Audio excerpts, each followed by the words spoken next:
আজকে একটা খুবই ঘরোয়া উচ্ছে আলু আর কিছু সবজির একটা ঘন্ট করে নেব।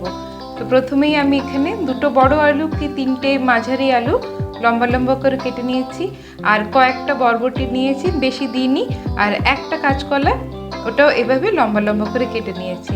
আর এখানে আমি ওই দুটো মিডিয়াম সাইজের বেগুন নিয়েছি, ওটাও আমি লম্বা করে কেটে নিয়েছি। আর মেন ইম্পর্টেন্ট এখানে ইনগ্রেডিয়েন্ট হলো উচ্ছে। এখানে ওই মিডিয়াম সাইজের আমি দুটো উচ্ছে নিয়েছি, আবার বেশি উচ্ছে দিয়ে দিলে বেশি তেতো হয়ে যাবে, তাই আমি দুটোই নিয়েছি। নেক্সট আমি একটা টমেটো নিয়েছি, কিছু বড়ি নিয়েছি, শুকনো লঙ্কা দুটো নিয়েছি, আর এইখানে 5 ফোড়ন ওই হাফ টিস্পুন কি 1 টিস্পুন মতন, আর একদম অল্প একটু জিরে, এটা আমি নেড়ে চেড়ে নিয়ে শুকনো খোলায় আমি এটা গুঁড়ো করে রেখে দিচ্ছি। এবার আমরা রেসিপিটা করে নেব। আর এটা ভীষণই ঘরোয়া রেসিপি, খেতে ভালোও লাগে। আর উচ্ছের একটা হালকা তেতো মানে মুখ আমরা যখন খাই আমাদেরকে এটা বেশ একটা রিফ্রেশমেন্ট দেয়। যারা তেতো খেতে আপনারা ভালোবাসেন তাদের এই তরকারিটা বেশ ভালো লাগবে। আর যেহেতু খুব একটা বেশি তেতো হয় না, এটা সবাই খেতে পারে। তো ফার্স্টে আমি একটু বড়িগুলো একটু তেলের মধ্যে সুন্দর করে ভেজে নিচ্ছি।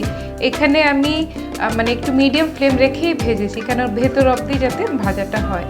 এইবারে আমি যে সবজিগুলো নিয়েছি সেই হিসেবে এখানে ওই 2 to 3 টেবিল স্পুন মতন আমি তেল নিয়ে নিয়েছি। আর ফোড়নের জন্য আমি ব্যবহার করছি হাফ টিস্পুন মতন 5 ফোড়ন আর শুকনো লঙ্কা। এবারে এটা একটু নেড়ে চেড়ে নিয়ে একটু লাল লাল হয়ে গেলে এবারে ফার্স্টেই আমি উচ্ছেটা ভেজে নেব। তো প্রথমে আমি উচ্ছেটা ভেজে নিচ্ছি, আর আমি এর মধ্যে নুন আর হলুদ দিয়ে আর ঢাকা দিয়ে দিয়ে ভাজছি, নাহলে লাল লাল তো হয়ে যাবে কিন্তু উচ্ছেটা সুন্দরভাবে কুক হবে না। এইবারে যারা আপনারা চাইলে এখান থেকে এই উচ্ছেটা আলাদা করে প্রথমে ভেজে সরিয়েও রাখতে পারেন, কিন্তু আমি এখানে ডাইরেক্টলি এটা রান্না করে নিচ্ছি সব একসাথে দিয়ে। কোনো অসুবিধা হয় না, আর তেতেও খুব তেমন বেশি হয় না, একদম ঠিকঠাক তেতে হয়।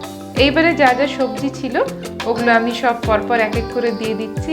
আর এবারে এটা সিম্পল আমরা যেরকম নুন হলুদ দিয়ে রান্না করি সেইভাবে ঢাকা দিয়ে দিয়ে রান্না করব।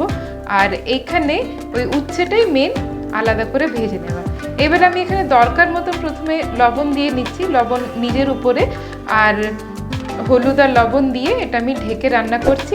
আর মোটামুটি আলু সেদ্ধ হয়ে যাবে, ওই 80% মতন সেদ্ধ হয়ে যাবে, সেই পর্যন্ত রান্না করব।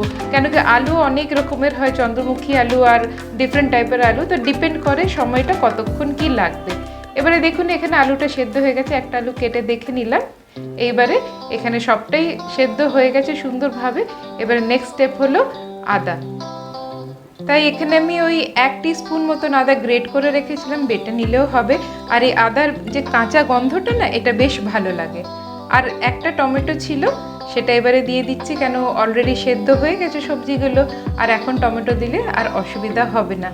আর আমি এখানে গরম জলটাই ব্যবহার করছি। গরম জলটা ব্যবহার করলে মানে অনেক সময় ঠান্ডা জল দিলে কি হয় যে সুন্দর যে সেদ্ধটা যতদূর হয়ে যায় তারপরে অতটা ভালো মাখা মাখা ভাবটা আসে না। তাই আমি এখানে গরম জল ব্যবহার করছি। আর গরম জল দিয়ে দেখুন এখানে সবজিগুলো মোটামুটি ডুবে যাচ্ছে। এইবারে আমি এটা দরকার মতন যেটা নুন হলুদ লাগবে আর সেটা তো আমরা দিয়েইছি।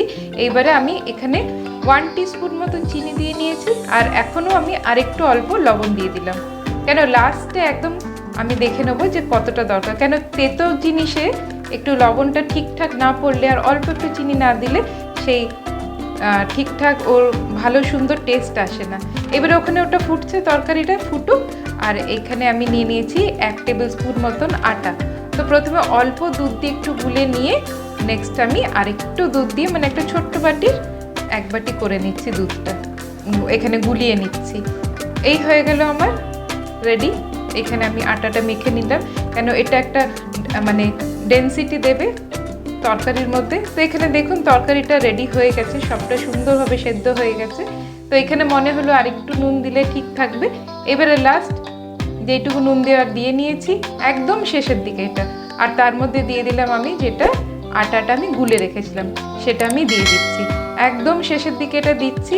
এখানে নুন আর যদি আরেকটু যদি মিষ্টি লাগে তেতোটা ব্যালেন্স করার জন্য সেই হিসেবে দিয়ে দেবো। দিয়ে বেশিক্ষণ নয়, ওই বড়িটা দিয়ে নিচ্ছি। এটা দিয়ে ওই 1 থেকে 2 মিনিট আর আমি এটা কুক করে নেবো, ফুটিয়ে নেবো। বাস ফুটিয়ে নিলেই হয়ে গেল। আর এটা বেশ ভালো খেতে লাগে একদম খাবারের প্রথম পাতে।